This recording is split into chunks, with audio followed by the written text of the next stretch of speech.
Okay, so we're just making a little triangle within our unit circle. X comma y would be cosine comma sine, right? Do you agree if we were finding like the lengths of these sides, if my x distance is cosine, are we cool with naming this side of the triangle cosine? Like this leg is then cosine. And then when this leg up here would be my y distance, and I'm going to make that one sine. So then who could Pythagorean theorem that for me? What squared plus what squared equals what squared? Equals? Yeah. Where's he saying, all right, sine squared plus cosine squared equals 1, or we could put it in the other order, cosine squared plus sine squared. I dig it. Sine squared plus cosine squared equals 1. And let's remind you, or 1 squared, which is 1. You might not be like used to or comfortable with writing it this way. You could rewrite it like this, sine of theta squared and cosine of theta squared equals 1. But I need you to know that this is the same as this, but is not the same as this. Why? What do you think the difference is of that third one? Only squaring the theta as opposed to that quantity of the sine of theta, like the opposite over hypotenuse, SOHCAHTOA, the opposite over hypotenuse being squared. So just make sure you can do it either way. I'm going to write it this top way because I'm lazy, and this is like extra pen of my precious purple pen ink. Books are also going to write it in this black way. I think that they think it's like simpler. Danny, which way are you going to write it, black or red? So this one we do need to remember. We got to remember this one, but let me tell you, you're going to remember it because we're going to talk about it a lot, okay? So that is my first Pythagorean identity. These other two, I've taught this for 10 years now. I still don't remember what they are because we don't have to have these memorized. We can go get them easily, and let me show you how. How do you think I can turn a sine into a tangent? Meaning sine, what can I divide sine by to get a tangent? Yeah, isn't sine over cosine tangerine? So couldn't I say, oh, I want to divide this by a cosine squared, and therefore a sine squared over a cosine squared would get me a tangent squared. But I can't just divide one thing by cosine squared. I got to divide every single term by cosine squared.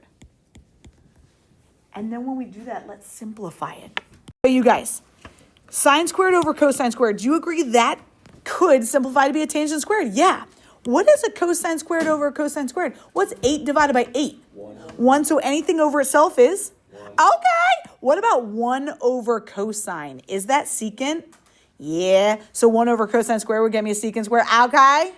So maybe we write ourselves a little note that this guy we got by dividing through by cosine squared. I do not have this one memorized. I don't expect you guys to memorize this either because that'd be hard and miserable.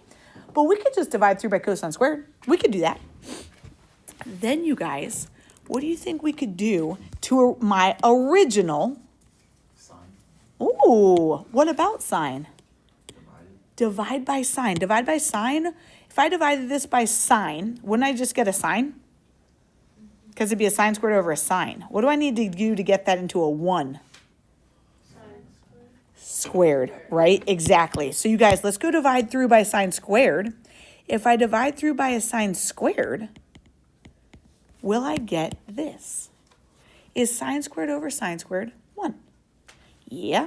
What about cosine over sine? Is that cotangent? Yeah, so cosine squared over sine squared will get me a cotangent square. Okay, man. 1 over sine is cosecant. So 1 over sine squared, cosecant squared. So maybe we write ourselves a little note that this guy was divided through by sine squared. Here we go. Let's try these 3.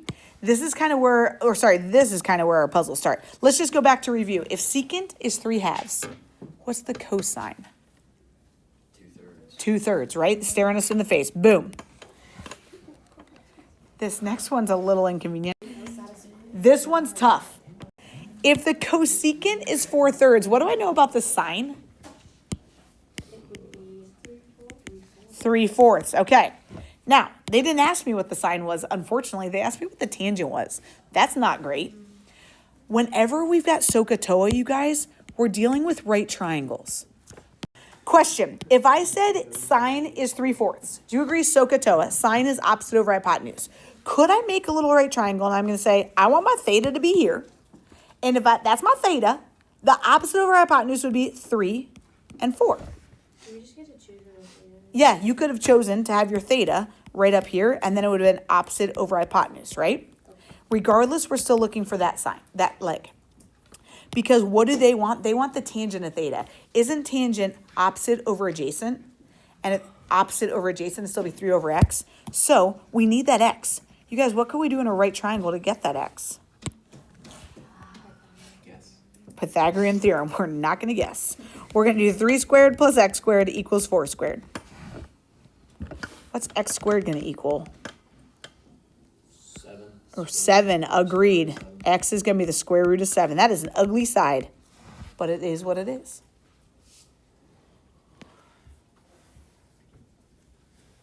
Therefore, what's the sine? I'm sorry. Therefore, what's the tangent of theta? SOHCAHTOA. Tangent is opposite over adjacent. So we'd get,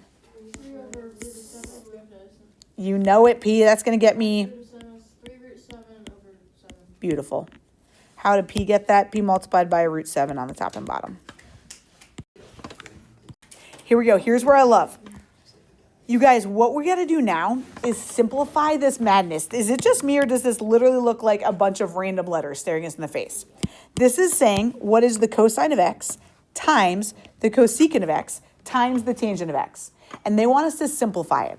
And my piece of advice is write everything in terms, that says terms, not derms. Let me rewrite that a little bit. In terms of sine and cosine, and that's going to make our lives a lot easier. They want us to rewrite this madness so it's not as insane. So when I say rewrite in terms of sine and cosine, this all got started with that little and sign over here. Boop. Okay. Is cosine already in terms of cosine? So I'm just going to bring this thing down. We got cosine. What is cosecant in terms of sine or cosine? Yes, here's what I would require. I would suggest if I were you guys. Notice that I'm keeping like cosine on the top and this sine on this bottom now. I'm putting all these fractions kind of lined up straight across so that I can see what cancels out. What would get tangent replaced by? Sine over cosine. So you guys, I rewrote everything in terms of sine and cosine, and I tried to keep like my top distinct from the bottom. Because now that things are being multiplied, can I cancel stuff out? Like what if I had 2/3 times 3/7? Can I go like that and I'd get 2/7? Yeah. So what could I do with my sines here? Sines go away. What about my cosines? They go away. What am I left with? 1/1, which is just... So you guys, this madness that looked like a foreign language of just jumbled letter sus is actually equivalent to 1. Okay, so on 3, how can we rewrite cosecant in terms of sine and cosine? Perfect. 1 over sine, I'm going to do a theta, over cosine of theta over sine of theta. You could change them to x's if that's what you prefer, P. I don't care. Okay. 1 over sine divided by cosine over sine. That's the same as 1 over sine times sine over cosine. Yes. Now, real fast. Liv was saying, can't we cross out these signs? And I'm going to say yes. And Liv, what would we be left with? 1 over cosine, which is secant. Now, but the reason, Liv, that we can cross out those signs is because of what Peyton said. This is equivalent to 1 over sine, leaving 1/9.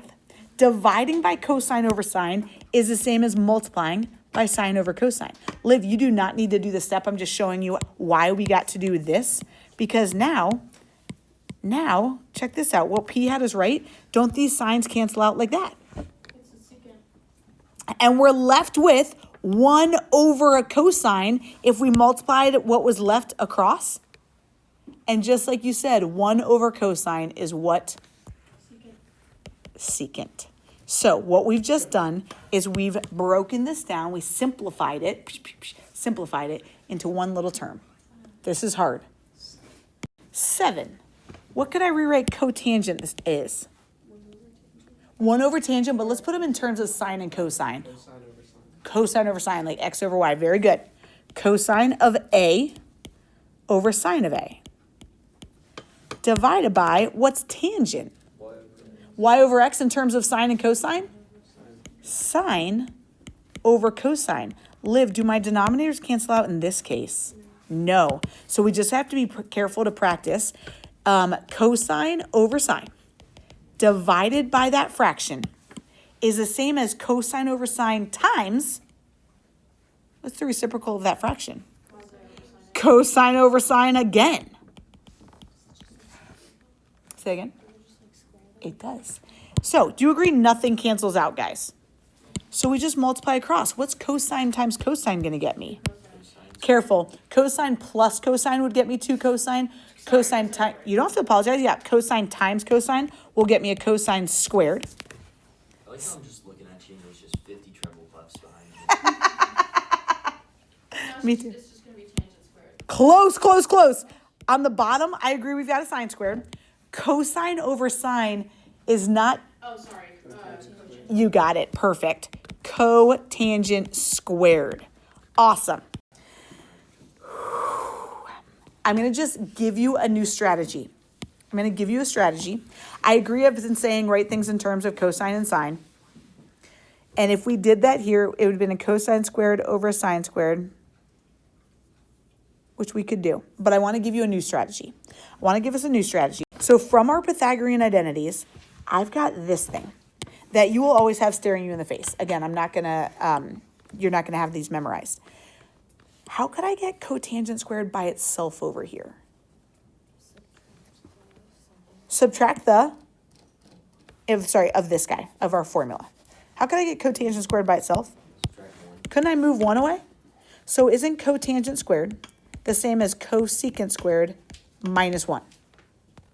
So could I rewrite cosecant squared minus 1 in for this cotangent squared?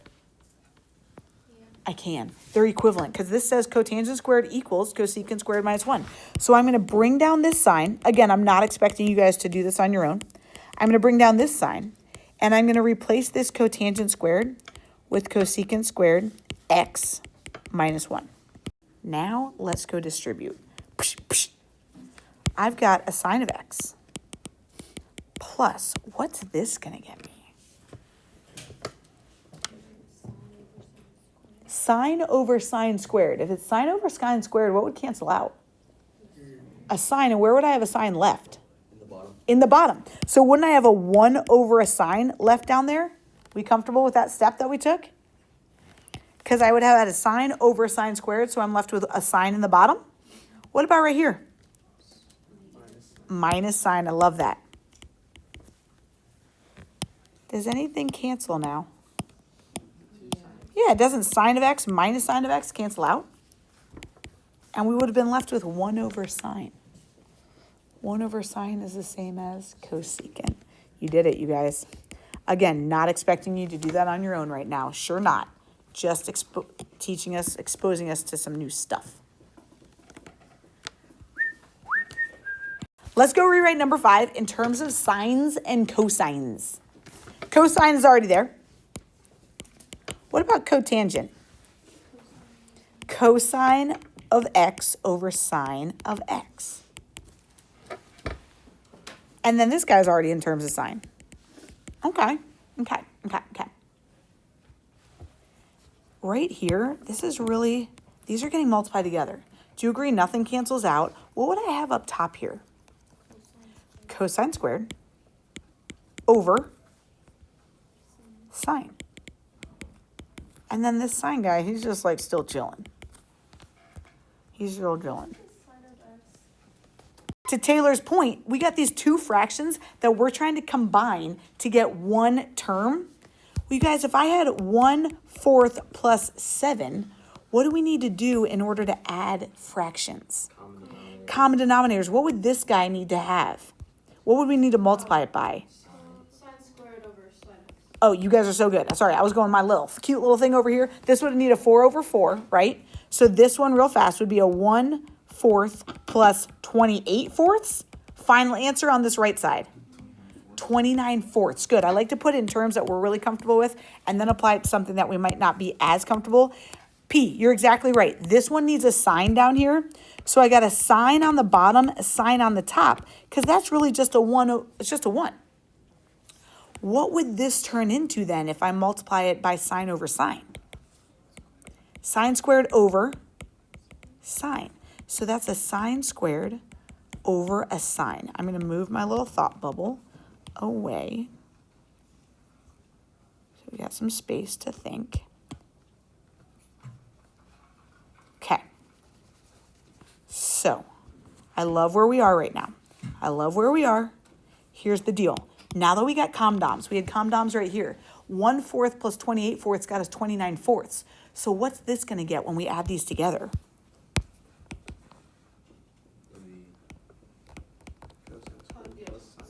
Cosine squared plus sine squared over sine.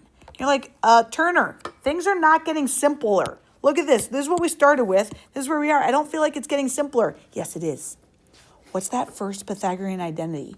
What is sine squared plus cosine squared? It's on the front of your packet. Sine squared plus cosine squared is what?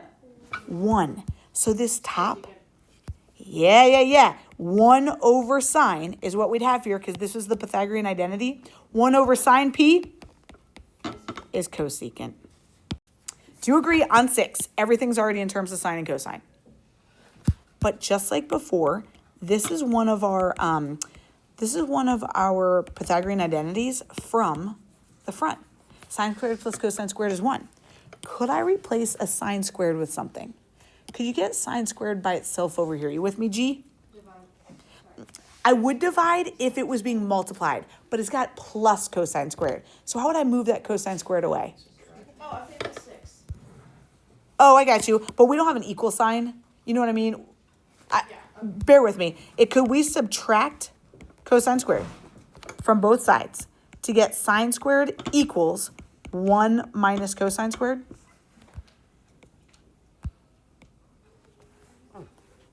Just going from my Pythagorean identities. Is that equal to that? Yeah. So could I replace this sine squared with a 1 minus cosine squared? Because 1 minus cosine squared is sine squared. So I'm going to replace sine squared with a 1 minus a cosine squared.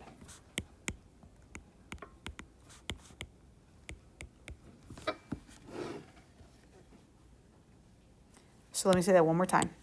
As soon as I see something squared, I go back to my original Pythagorean identities on that front page. And I'm like, okay, sine squared plus cosine squared is 1. So if I want to get sine squared by itself, I can move this over. Sine squared is the same as 1 minus cosine squared. What if we distribute this now? If we distribute that, we got a cosine squared minus cosine to the 4th. Worsty. So you said these are like strategies though, so we could technically just do all of these by putting sine and cosine, putting them in terms of sine. We could have totally changed it. You're right. This is one path. It's not the only path. Good call, Worsty. When I distributed this, you guys, I got cosine squared minus cosine to the 4th minus cosine squared. Does anything cancel? Cosine squared minus cosine squared? You agree I'm left with negative cosine to the 4th? And we're done.